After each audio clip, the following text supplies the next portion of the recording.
নারীদের স্বনির্ভর করে তুলতে সরকারি উদ্যোগে পাশে থেকেছেন মহেশতলা পৌরসভা। স্বনির্ভর গোষ্ঠীর মেলায় মহিলাদের সহযোগিতায় এগিয়ে এসেছে মহেশতলা পৌরসভা। সোমবার নবম বর্ষে বাসন্তী পুজোর শুভ সূচনায় সন্তোষপুর কোঅপারেটিভ সোসাইটির পরিচালনায় ও স্বর্ণজ্যোতি সেলফ হেল্প গ্রুপের সহযোগিতায় মেলায় নিজের পসরা সাজিয়ে বসেছেন স্বনির্ভর গোষ্ঠীর সদস্য পিঙ্কি দাস।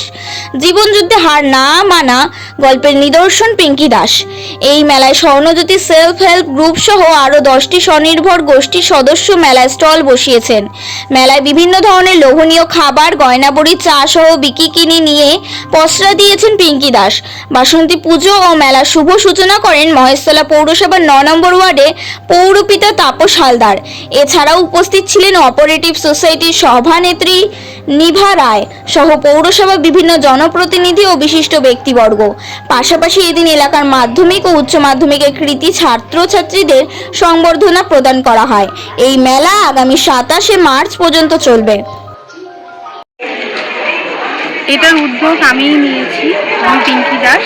কারণ আমি বিভিন্ন মেলায় যাই। আমি বরিশা হাই স্কুলে গেছিলাম, চণ্ডী মেলায় গিয়েছিলাম, যদু কলোনিতে গিয়েছিলাম। তো কলোনিতে ওখানেও দেখলাম একটা পুকুরের চারপাশে 53খানা স্টল বসেছে। তো আমাদের এখানে 3খানা পুকুর আছে। তো সেখান থেকেই আমি ভাবলাম যে তাহলে আমাদের এখানে যদি এরকম কোনো, এখানে মানে সন্তোষপুর কোঅপারেটিভ কলোনি, আমি মেন দায়িত্বে ছিলাম। আমি সবাইকে বলেছি পৌরসভা, তো এখানে 8খানা স্টল বসেছে। আরও যেহেতু এটা প্রথম বছর, তাই জন্য আমরা মোটামুটি 10টা স্টলের আয়োজন করেছি। এরপরে যখন আবার সুযোগ পাবো তখন আর একটু বড় করে করার চেষ্টা করব। পুজো শনিবার অবধি হবে, শনিবার অবধি পুজো 27 তারিখ অবধি হবে। সেই 27 তারিখ অবধি এটার চলবে। জুয়েলারি পাবেন, বিভিন্ন হাতে তৈরি জুয়েলারি আছে, ব্যাগ আছে, জামা কাপড় আছে, মোমো তৈরি হচ্ছে, চকলেট আছে, ট্যাপওয়্যারের জিনিসপত্র আছে, সব রকম, মানে খাওয়া থেকে শুরু করে প্রসাধন, জামা কাপড় সব কিছুই পেয়ে যাবে। দুজন পুরুষ আছে এবং মহিলারাই বেশিরভাগ আছে। মহিলারা যে আস্তে আস্তে এগিয়ে যাচ্ছে এটাই তার প্রমাণ। কি বাড়ছি, প্রত্যেকটা মেয়ে যদি আত্মনির্ভর হতে চায় তাহলে এরকম ভাবে এগিয়ে আসুক। তাহলে রাস্তা অনেক কঠিন হবে, কিন্তু চললে, সিদ্ধান্ত ঠিক থাকলে তখন সেটা ঠিক চলে আসবে। আপনি সন্তোষপুর কোঅপারেটিভ সোসাইটির মেয়েরা অন্যান্য জায়গার মেয়েদের থেকে অনেক আধুনিক, তাদের চিন্তাভাবনাটাও অনেক আধুনিক। সেই কারণে তারা সমস্ত মহিলারা একযোগে তারা বিভিন্ন সামাজিক কাজকর্ম করে থাকেন এই অঞ্চলে।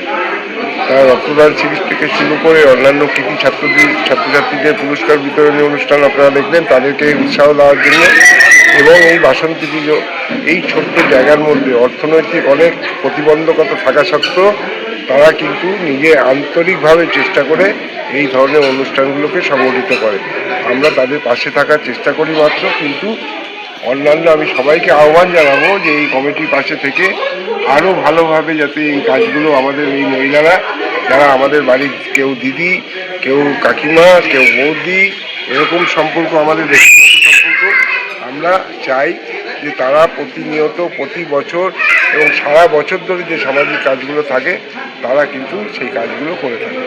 আমি ধন্যবাদ জানাবো এই বাসন্তী পুজো কমিটি, যারা উদ্যোক্তা আছেন এবং তাদের সঙ্গে সহযোগী যারা আছেন, তাদের প্রত্যেককে আমি আমাদের ওয়ার্ডের পক্ষ থেকে ধন্যবাদ জানাই। দাদা, এই উদ্যোগটা মহান উদ্যোগ। আমরা এই পিঙ্কিকে আমরা অনেকদিন ধরে অন্য অন্য মেলাতেও আমি খবর দিয়ে নিয়ে যাই। খুব ভালো লাগে, মেয়েটি অত্যন্ত উদ্যোগী এই স্বর্ণজ্যোতি গোষ্ঠী। তা আমাদের এই বাসন্তী পুজোয় এবার একটা আলাদা মাত্রা দিয়েছে মেলাটা হচ্ছে বলে।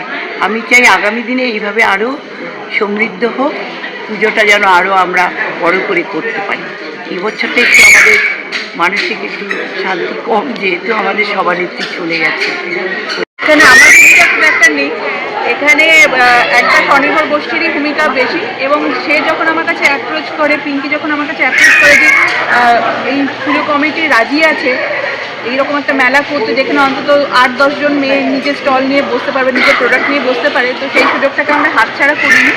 সেই বলার সঙ্গে সঙ্গে আমরা যেটুকু অফিসিয়াল কাজকর্ম দরকার থাকে সেগুলো আমরা করেছি। এবং পুজো কমিটির কাছে আমরা সত্যি যে ওনারা এত সুন্দর করে একটা অর্গানাইজ করেছেন এবং এখানে মেয়েদের বলার একটা বসার সুযোগ করে দিয়েছে।